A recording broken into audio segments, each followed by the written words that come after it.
Not a separate moon more crafted than any wild animal that the Lord God had made. He said to the woman, did God say you should not eat from any tree in the garden? The woman said, we may eat of the fruit of the trees in the garden, but God said you shall not eat of the fruit of the tree that is in the midst of the garden, nor shall you touch it or you shall die. You will not die. For God knows that when you eat of it, your eyes will be opened. You'll be like God, knowing good and evil.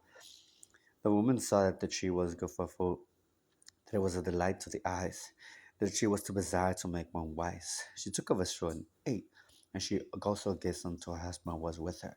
He ate. Then the eyes of both were opened.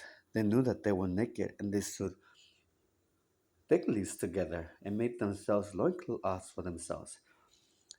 They heard the sound of the Lord God walking in the garden at the time of the evening breeze, and the man and his wife hid themselves in the presence of the Lord God among the trees of the garden. The Lord God called to the man, where are you? I heard the sound in the garden, and I was afraid because I was naked, and I hid myself. Who told you that you were naked? Have you eaten from the tree of which I commanded you not to eat? The woman whom that you gave to be, the woman whom you gave to be with me, she gave me a fruit from the tree, and I ate. What is this that you have done? The serpent deceived me, and I ate. The Lord God said to the serpent, because you have done this, cursed are you among all animals, and among all wild creatures. Upon your belly you shall go, and dust you shall eat. I will put enmity between you and the woman, between your offspring and hers. He will strike your head, and you will strike his heel.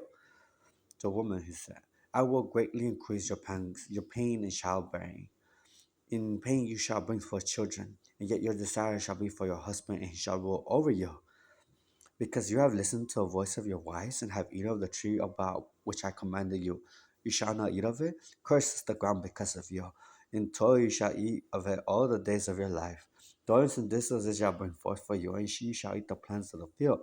By the sweat of the face you shall eat bread, and you return to ground, for out of it you were taken.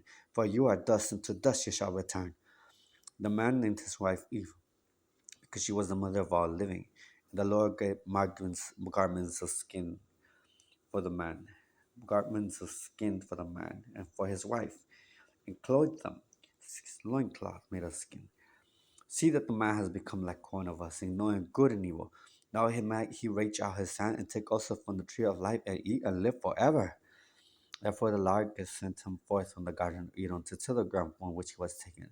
He drove out the man at the east of the garden of Eden. He placed the cherubim and a sword flaming and turning to guard the way to the tree of life.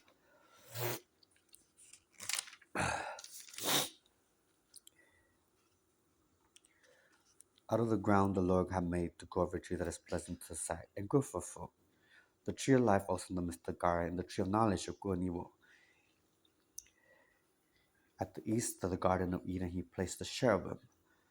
A river flows out of Eden to water the garden, and from there it divides and becomes four branches. The name of the first is Pishon. It is the one that flows around the whole land of Havilah, where there is gold, and the gold of the land is good. Bdellium and onyx stone are there. The second of the river is Gihon. It is the one that flows around the land of Cush. The name of the third river is Tigris, which flows east of Assyria. And the fourth river is Euphrates.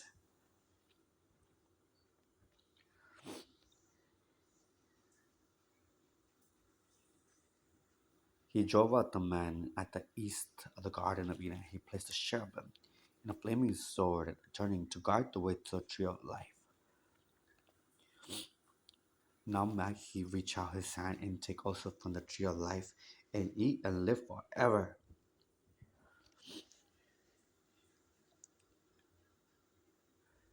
By the sweat of your face you shall eat bread until you return to the ground, for out of it you were taken. You are dust, and to dust you shall return. Upon your belly you shall go, and dust you shall eat all the days of your life.